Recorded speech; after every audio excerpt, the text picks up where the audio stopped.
Under the golden mist of dawn, the elf Kaelion walked through the forests of Eldralen, where the wind whispered ancient memories and the trees seemed to guard age-old secrets.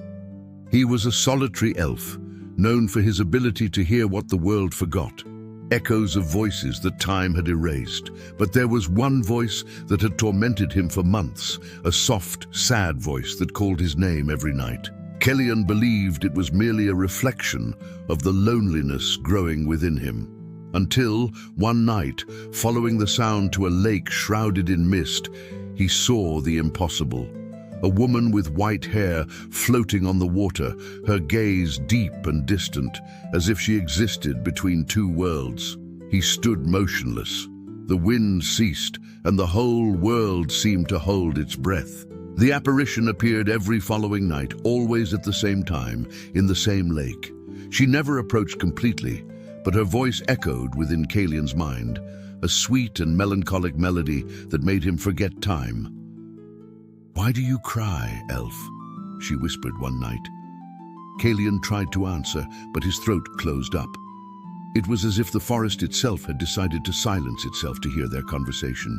When he finally managed to speak, his voice trembled. "Because I miss something I never had." The woman smiled sadly, and a tear of light fell from her face, disappearing before touching the lake. She said her name, Seraphine, and at that instant, the elf's heart was sealed by something that not even eternity could undo. The elders of Eldralen soon noticed the change in Kaelion. His gaze had become distant, and his steps always led him to the same place, ignoring his duties and his elven brothers. The eldest among them, Erindor, warned him, "Ghosts are echoes, not souls. They do not love. They only remember." But Kaelion refused to listen. Deep down, he believed that Seraphine was not a simple spirit, but someone unjustly trapped between worlds. And if he could free her, perhaps she could truly love him. Thus began his journey, not for glory or power, but for an impossible love, a love that, according to ancient legends, always ends in tragedy. Kaelion delved into forgotten books and abandoned temples, searching for answers about the spirits that wandered between the veils of life and death. He discovered that the Lake of Shadows was one of the doors of the Veil, a place where the world of the living and the dead touched. Only those with a pure heart could hear the voices that came from the other side. Seraphine, then, was a soul trapped by something deeper, an unfulfilled promise. On a rainy night, she appeared clearer than ever. "I was loved by an elf many centuries ago," she said, "but I was betrayed and forgotten. Now my heart does not rest." Kaelion felt his blood run cold. He began to wonder, who was this elf, and why did he feel that this story was connected to him? In the following weeks, Kaelion began to have strange dreams, memories that were not his own. He saw an elf with his same face, but with different eyes, holding Seraphine's hands under the same moon that now watched them. "Promise me you will never leave me," she said in the dream. "I promise," he replied. When he awoke, his body was covered in a cold sweat. Something inside him told him that this promise had crossed the centuries and that somehow he was paying for a mistake he had not committed. Erindor tried to intervene, asking Kaelion to forget about the lake, but it was too late.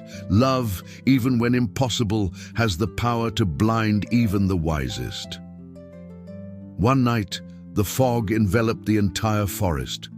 Seraphine appeared before him in an almost human form, her feet touching the ground for the first time.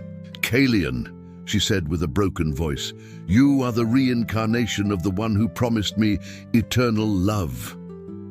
The elf recoiled, confused and terrified. "It can't be.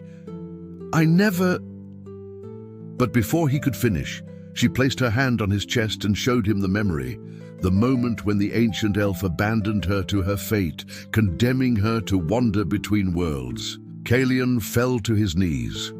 He wept. And there he understood that destiny was giving him a second chance, not to love, but to atone. To free Seraphine, Kaelion would need to return what had been taken from her, the broken promise. The ritual required him to give up his own eternity, exchanging elven immortality for a single human life beside her. When he told Erendor this, the old elder tried to stop him. "You don't understand, boy. Ghosts cannot live among mortals, and you cannot die among the living. This union will destroy both of you." But Kaelion smiled, serene. "Then let love destroy us, if that is the price of truth." And the following night he returned to the lake. The waters parted when he entered, and the moon shone its light upon them both. Seraphine watched him with tear-filled eyes, knowing what was about to happen. "You don't have to do this," she whispered. "But I want to," he replied. When they kissed, the whole world seemed suspended in time. The mist swirled, the trees sang, and the veil between worlds shattered like glass. Seraphine began to glow, her body becoming real, but Kaelion felt the light dim within him. His body began to weaken, the elven radiance dissolving into stardust. Seraphine awoke in his arms, now human. She wept to see that the elf she loved was slowly dying. "You gave me back my life and I took away your eternity," she sobbed. He smiled, touching her face one last time. "Eternity without you meant nothing." The sun rose for the first time over the Lake of Shadows in centuries. Erendor and the other elves watched in silence as Kaelion's body transformed into light, merging with the dawn. Seraphine remained there, alone, feeling the wind carry away the last memory of her beloved. Years passed, and the elves began to tell the story of the elf who defied fate and loved a ghost. They say that on foggy nights, the Lake of Shadows glows softly, and two figures dance upon the waters, an elf and a woman, united beyond death. Seraphine lived the rest of her days in peace, guarding the lake and singing the song the wind taught her.